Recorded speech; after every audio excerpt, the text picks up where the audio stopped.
Hi, guys. Hi, it's Dr. George here for Tucked In Tuesdays. And I'm so glad I have my comments open. And this is our second Tuesday of more than a month, Black History Month. So I'm excited about that. And I have someone very important, and I'm so excited to have, I'll say backstage. But hi, Dr. Knight. I see your heart. Thank you. So we switched it up a little bit. So my book number one will be Freedom and Congo Square by Carolyn Boston Weatherford, and I'm going to bring her out in just a little bit. And then the second book will be The Dog That Would Not Bark. So Miss Weatherford will only be on for her book. Hi, Mike. Will only be on for her book, and she'll actually read it. So not only do we have the author, but we have her reading it as well. So I'll bring Miss Weatherford out. Hi, Miss Duke. Hi, Miss Weatherford. How are you? Hello, I'm fine. How are you? Great. Hi, Mike, and hi, Rudy. I'll normally give shout outs to them as they're coming in. So you might hear me say hello to a Sure, few of the that's fine. faithfuls. Hi, And so everybody. I this, don't know your names, but good evening. I popped it up at the bottom of the screen. So hi, Joelle. How are you, Joel?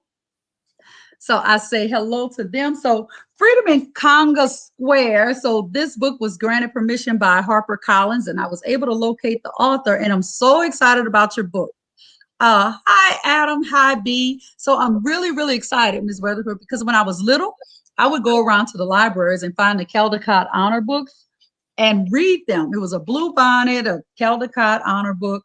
And so when I saw that, I was like, I'm never going to get that author. It's going to be a long shot. And so you are the first author I met with a Caldecott honor. So I'm Oh, very really? excited about that. Okay. Thank you. I'm flattered too. Yes. Yeah. So I am so excited about that. So good evening, Dr. George. Hi, Rochelle. And hi, Virtuous. So we'll get started. I'm Miss Chapman. Hi, Miss Fountain, and Miss Collier, and Miss Mays. So we're going to get started. And hi, Melvin. So she's going to do something that I've never had done before. She's going to actually read her book. So she's going to share her screen. But boys and girls, I have a little bit of information for you. I'm not sure if you're familiar with this, Miss Weatherford, but I have it scrolling at the bottom. But your book is also an AR book. So they take an AR test. So it's quiz number 179189, book level 5.4, AR points, half of a point. So I'll leave that up there. And hi, Cam. So we'll go ahead and get started. Feel free to share your screen. Yes, I want to tell them just a little bit about myself first. I Sure. started writing when I was in first grade, so I don't know if any first graders are here with us tonight. But I said a poem aloud for my mom on the way home from school, and she was so surprised that she parked the car and asked me to say it again, and she wrote it down. My dad was a high school printing teacher. Both of my parents were educators, and my dad was a high school printing teacher, and he actually asked his students to print, or not asked, he made his students use my poems as typesetting exercises in his classroom. So he was a high school printing teacher, had printing presses in his classroom. And that meant that I got to see my work in print at a very early age, because boys and girls back then, we didn't have any computers in schools or even computers in offices. We had typewriters, but because my dad was a printer, I got to see my work in print. And when I was a grown up, the very first book that I published for children was set in Texas. It's called Juneteenth Jamboree. And of course, it's about the first African American holiday, which everybody in Texas knows a lot about. People across the United States are just starting to learn about it, about Juneteenth. But yes, so in a way, even though I'm not from Texas, I got my start in Texas. So my heart goes out to you. So I'm going to Oh, share one of my other books set during the slavery era. I've got about 4 or 5 books set, maybe 6 books set during the slavery era. So I'm going to be sharing with you tonight Freedom in Congo Square, and I'm going to screen share. I need to move and back. Sloan said she's in the second grade, or he's in the second grade. So do have a second grader. Okay, and it's never too early to start writing. You may not even be able to spell all the words, but you can write something down and put your story on paper or your poem on paper, or ask your mom and dad if you have something you want to dictate. Ask them if they can write it down for you if you can't spell all the words. So I'm going to go ahead and share Freedom in Congo Square.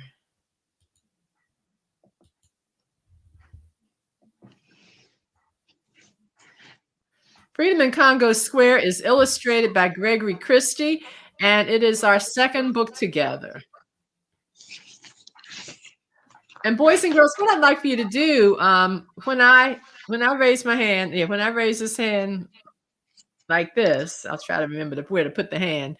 I want you to say a day of the week. So Mondays, I'm sorry, no. When I raise my hand, you need to say a number like 6, 5, 4, 3, 2, 1. The first number will be 6. And you know something, that's not what I need you to do. What I need you to do after I say the number is say more days to Congo Square. So 6 more days to Congo Square, 5 more days to Congo Square. Miss Weatherford's had 3 Zooms today, so we'll get it together. Mondays, there were hogs to slop, mules to train, and logs to chop. Slavery was no ways fair. 6 more days to Congo Square. Right, got it. Tuesdays, there were cows to feed, fields to plow, and rows to seed. A moment without work was rare. 5 more days to Congo Square. Wednesdays, there were beds to make, silver to shine, and bread to bake. The dreaded lash, too much to bear. 4 more days to Congo Square. Thursdays, there were clothes to clean, floors to scrub, and babes to wean. Spirituals rose from the despair. 3 more days to Congo Square. Fridays, there were crops to pick, trees to prune, and walls to brick. Runaway, runaway, some slaves dared.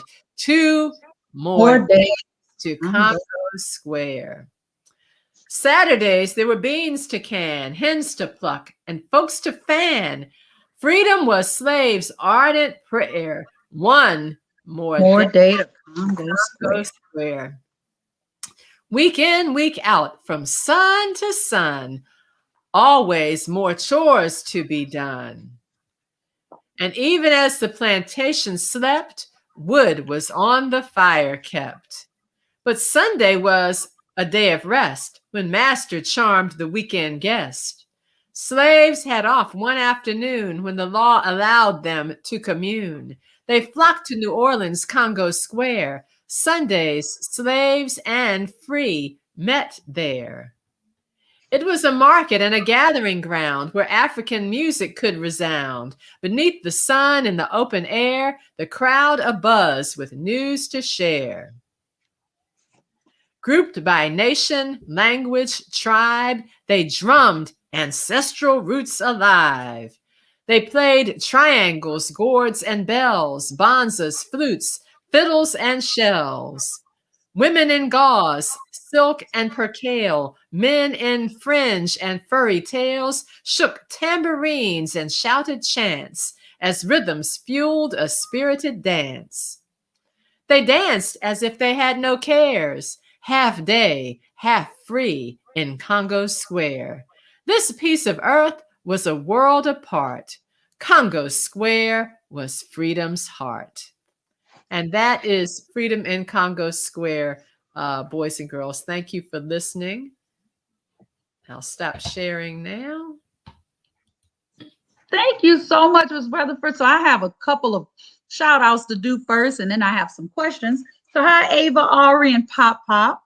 And hi, Sloan and Derek in Illinois. Hello. Hi, Canarius. And hello. That was a second grader. Good evening, Mabry. I don't want to leave you out. And Chantel, that was pretty cool. And Ms. Collier is our librarian. This is great. And they were chiming in. They were reading along with you as you were reading. And so thank you so much, Ms. Brewer. And yes, it was a great story. So tell me what inspired you to write this book. And you have others. Talk about your others as well. Yeah, other books about slavery. One reason I write about slavery is because it happened so long ago that it's kind of hard for people nowadays especially for children, to wrap their heads around what was involved. I mean, none of us were enslaved. We may have had ancestors who were enslaved, but they were ancestors, 2 or 3 or 4 or 5 generations ago. So I don't want us to forget what our people endured during the slavery era, and what we ultimately overcame. You know, we got out of slavery. It took a civil war to do it, and we fought in the Civil War as well, and fought for our own freedom. But I don't want I don't want our ancestors who were enslaved to be forgotten. So I write about the slavery era because at the time of the Civil War, more than 4 million people were enslaved. And that's a lot of stories that have yet to be told. People whose stories were never written down. Sometimes their birth dates and, you know, dates when they died were never even written down. So I try to honor the ancestors in this way. A few of my books about the slavery era are behind me. Moses, when Harriet Tubman led her people to freedom, is one of them. Box, Henry Brown, mails himself to freedom, just won a Newbery Award. And Moses also won a Caldecott honor. And I think I might have another book about slavery back there. Oh, I also wrote a book, How Sweet the Sound, the story of Amazing Grace, which also has a connection to the slavery era as well. So those are my books about the slavery era. And I wrote Freedom on Congo Square for a little different reason than I wrote the rest of those. And it is because an editor came to me and asked me to write about it. And so every now and then that happens. Sometimes I get ideas from teachers and librarians and students and my family and travels, places I go. And I get a lot of ideas from books that I read, or magazine articles, or newspaper articles that I read, or films that I have watched, particularly documentary films. So I get ideas from everywhere, but I even, like I said, I even get some ideas from boys and girls. But that particular idea came from an editor, and she asked me if I would write about it. Not necessarily in the way that I wrote about it, but she asked me, she had a topic in mind. And I decided I was going to write a rhyming poem that was a countdown of the days of the week that showed what hard work being enslaved was, and what joy there must have been on Sundays in New Orleans, when the enslaved people had off one afternoon and could get together and see, other Black people whom they knew, people from their families, and they could play their instruments and practice their religions and speak their native tongues and sell things that they had made or hunted or grown. And it was, just a time for that. Sunday afternoon was the only time they had off, and it was a time for rejoicing and connecting with other people. I love that. And there's a question: how can they get a list of all the books talked about tonight? So where can they go to purchase these books and see a list? What I want to do, since while I'm on that, I have a book list that I can share with you, and I'm going to pull up the URL and paste it in the chat for you. Okay. Take me a second. And while you're doing that, Kimber Knight said, great story. Hi, Miss Eckenrod. Hi, Elizabeth, Tanisha, Mike, Bradford, and thanks, Aunt Priscilla. It is, she said, thank you for sharing your book. And Miss Duke, you're right. Absolutely. Everything she said is the truth. I know the librarian will love this because it's a bibliography. It has all my books that are in print and some that are out of print listed. And it gives a description of each book. So it's an annotated bibliography. And it has a chart showing which books are appropriate for which grade level, and which books connect with math, which ones connect with science, which ones connect with ELA and music. And, it's that's all the way in the back. So it's probably more than the person asked for who asked the question, unless the person happens to be a teacher or a parent. But it's probably more than the girls and boys would ask for. But you can see pictures of all my books in it if you want to see, pictures of my books. And it's got some lesson links in it that teachers can use or parents can use at home if they want to. So thank you for that. And Diana said, congratulations on your much deserved awards. And thank you for sharing your story. So I have one more question, because I know you're exhausted. How do you earn a Caldecott and the Coretta Scott King Award? Well, those are two different awards. Both of them are awarded by the American Library Association. The Caldecott, let's start with the Coretta Scott King. The Coretta Scott King Award is awarded to African-American authors and illustrators. And there's one, there are Coretta Scott King Awards for illustration and Coretta Scott King Awards for the writing. I've won one for writing the book Becoming Billie Holiday. And there are Coretta Scott King Awards for people who are new to the industry. So there's a New Talent Award as well. And so that is awarded every January. It used to be January, and sometimes it ends up being February. This year it was January 25th. And this year I had one book win a Coretta Scott King Award, and it is this book, Respect. Does anybody know who this book was about? Aretha Franklin. Yeah, the Queen of Soul, Respect. And this is a real fun book. I have to come back another night and read this. It doesn't have the sticker on it yet because this is one of the first edition, but it will have a sticker on it for the Coretta Scott King Award that Frank Morrison won for illustrations. And then the Caldecott and the Newbery Awards are the top awards for children's literature in the United States. And the Coretta Scott King and the Caldecott Awards, they have committees that look at tons of books. They probably look at hundreds of books every year. And then they decide which ones they like the best and which ones they want to put shiny stickers on. And so about 5 or 6 books every year get shiny stickers for, sometimes it's only 3 or 4 books, but for the Coretta Scott King Award and for the Caldecott. The Caldecott is for illustrations, the Newbery's for writing, and those are the 2 top awards. And then the Coretta Scott King Award is for African American authors, and there's an award for Asian American authors and illustrators, and I forget what that one is called. It might just be the Asian American Author and Illustrators Award, but there's another one for Latinx authors and illustrators, and that is called the Pura Bel Pre Award. It is named after a librarian. And so there's that award it's similar to the Coretta Scott King in that it recognizes authors and illustrators from underrepresented groups, or groups that are underrepresented in children's books. I love that. So, Ms. Weatherford, before we go, we always do a takeaway because I know you have to go, you're tired. And I thank you for taking away from your busy schedule to do this with me. I appreciate it so much. You have no idea. You have made my week, month, year. Okay. So I wanted to always do a takeaway. What is your biggest takeaway from this book?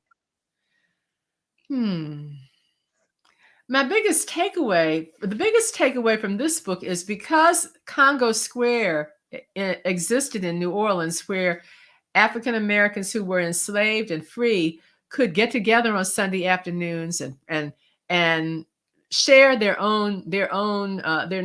African traditions. One of which was beating drums and playing percussion. Jazz was born in New Orleans. So there's a direct connection between Congo Square and the birth of jazz in New Orleans. I'm shaking my head because I'm like, that's so like, I'm from Louisiana and I was never told that. So never heard of Congo Square. So I'm going to do a lot of research about that. So thank you. My biggest takeaway from this book, go ahead. I'm sorry. I said, thank you. My biggest takeaway from this book is we work, even though we're not slaves, we work all the time, blood, sweat, and tears. And this book reminds me that some days you just have to breathe. In spite of what your week gave you, some days you just have to breathe. And this book was a good reminder of, yes, I work all week and some days I don't like, some days I don't like, some days I do. But on Sunday, or at least one day, I breathe and remember where I came from. So I absolutely love that, Ms. Weatherford. Thank you so much for sharing. Oh, thank you. Thank you. And do you have anything you want to leave them with? Yes, I want to say that if any of you have stories to tell and like to write, be sure you do a lot of reading. I like to say that you can be a reader and not be a writer, but you cannot be a writer and not be a reader. You must read good writing if you want to be a writer. So that's that. Thank you so much. Thank you so much for joining us. Thank you, Ms. Weatherford. Okay. Everybody take care. Guys, she has to go. She's tired. You just have to remove yourself. You want me to go ahead and remove you? Remove me. Thank you. All righty. There you go, Ms. Weatherford. Thank you again. And you can just leave if you go leave studio at the bottom. You won't be sitting at the bottom. There's a leave studio. There she is. All righty. So that was great. The best writers are readers. Yes, Miss Duke. Thank you for getting that. And hello. Yes, Calvin. I'm like, wow. And so my second book is The Dog That Would Not Bark. And Miss Ford, I'm not sure what's going on. You know, life happens, and she may have intended to be here, but I do want to read her book. And guys, if you haven't, please, please, please get this book in your library. So, The Dog That Would Not Bark by Shevelle Ford. So she gave me permission to read her book. And so this is my little wind down book because that book had me like, just to have her on there was just, oh, so exciting. So Lisa was her mom's best little helper.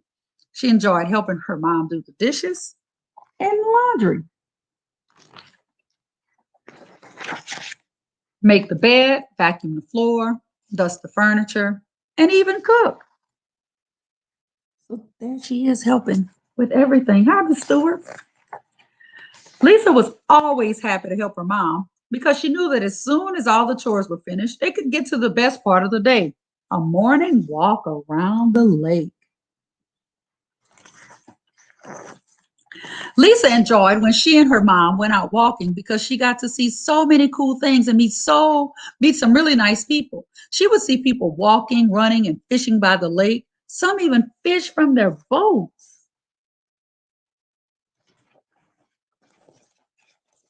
Lisa enjoyed seeing little ducks in the water and squirrels running in circles around trees. The sound of birds chirping was like music to Lisa's ears.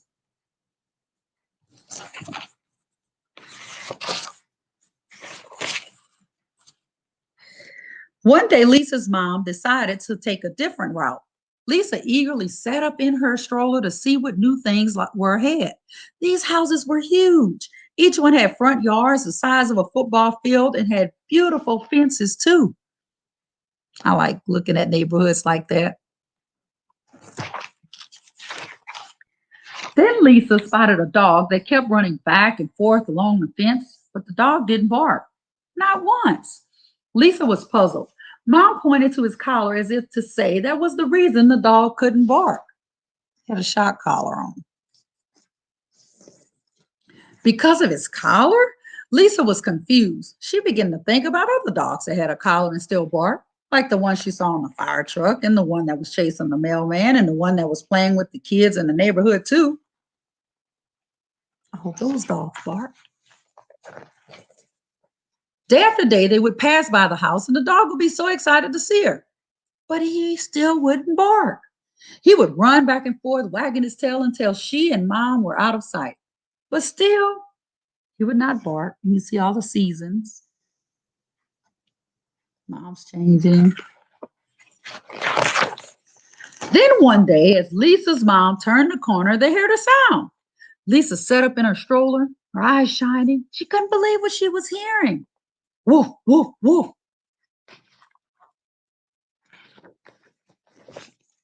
The dog was barking. Look at her little face. His owner was standing on the sidewalk apologizing for the noise. He said it was because his collar wasn't working, but no one cared. In fact, everyone was so excited to hear him bark, his owner decided not to fix the collar.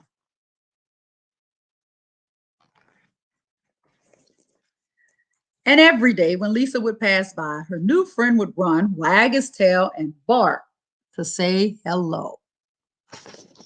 The end. And this is our author, Miss Ford. And so I absolutely love, love, love this book. Of course, first time hearing them both. The first one was an AR book. So to wrap this up, guys, thank you so much. And if you missed the beginning, go back and watch Miss Weatherford. She was on, watch her at the beginning. She says a lot of inspirational things. So I gave you my takeaway from here. We just need to rest sometimes. Now, takeaway from here is a whole word. Miss Duke, get ready. Get your pen, Miss Duke, because I got a word from this book. Sometimes we as people, boys and girls and adults, we have an imaginary collar that we think we can't say anything, like the dog couldn't bark because of the collar was really stopping him. And then his collar didn't work anymore and he was barking and he made all those people happy. And his owner said, I'm going to keep that collar off of him. Sometimes we feel like maybe we know what's best for other people or best for ourselves, but that's not always the chance. And I'm glad, so happy that his collar didn't work because the joy he brought to that little girl, she knew he was supposed to bark. And she couldn't understand why he wasn't barking and all the other dogs was. So all the other dogs were. So boys and girls and adults, if you are struggling with something that you just go, I don't know, you never know who's waiting for your collar to break so that you can make some noise. So I'm encouraging you all, break the collar, say what you got to say, do what you got to do, be meaningful, whatever you do, be meaningful in what you do and be intentional in what you say and do. So, and Miss Duke said, but as soon as we speak, people are so glad to hear us. That's it. Some days you come in and you're like, I don't want to do anything. And then you say one thing and one person goes, I needed to hear that. So your words are important. Your actions are important. Remember, the dog that would not bark. It wasn't that he wouldn't, he couldn't. Don't be the dog that couldn't bark. Be the dog that bark in a good way. So guys, thank you so much for joining me. And Miss Duke said, you better preach. Mr. Denson said, break those collars. And we say, we all have a part to play in this world. We do. So boys and girls, I want you to join me next Tuesday. I wish I could read Thursday. I have two books I'm so excited about. My friend, Mr. Joshua Dickerson. You've heard that poem, Because I Ain't Got a Pencil. And if you haven't, go ahead and look. Now, I never read his book, but I'm going to open it next Tuesday, and he'll be here. And the second book is an AR, When Grandmama Sings by Marguerite Mitchell. She'll be on as well. She's from New York, so she'll be on as well. When Grandmama Sings, and I can tell you something about grandma singing. So guys, thank you so much for joining in. I hope you heard something that was meaningful. Hi, Miss Stewart. Thank you so much. You enjoyed it. I hope I said something that was meaningful to you. Tomorrow, boys and girls, remember, we're dressing up as our favorite African-American character in a book. So ready. Got my whole fit ready. So guys, have an amazing day all day. Love you guys. Good night.